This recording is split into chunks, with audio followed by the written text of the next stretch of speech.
Бүгінгі сабақта хәл, нағам, лә деген тақырыпта өтеміз. Хәл деген мами, папи деген сұрақ, нағам деген я деген жауабы, және лә деген жоқ деген жауабы. Енді мысалға айтатын болсақ, мына жерде бәйтун деген үй. Енді сұрақ қойған кезде хәл хәзә бәйтун, бұл үй ма? Нағам, я, хәзә бәйтун, бұл үй.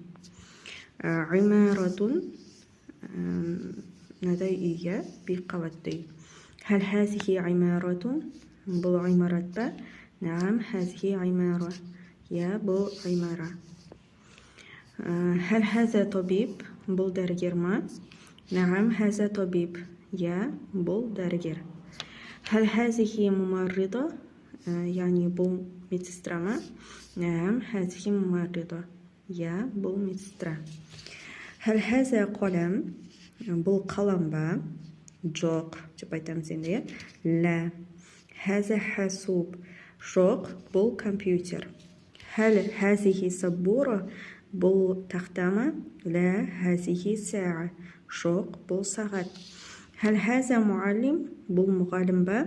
Лә, хәзә талиб, жоқ, бұл студент. Хәл хәзихи мумаррида, бұл медбике ма?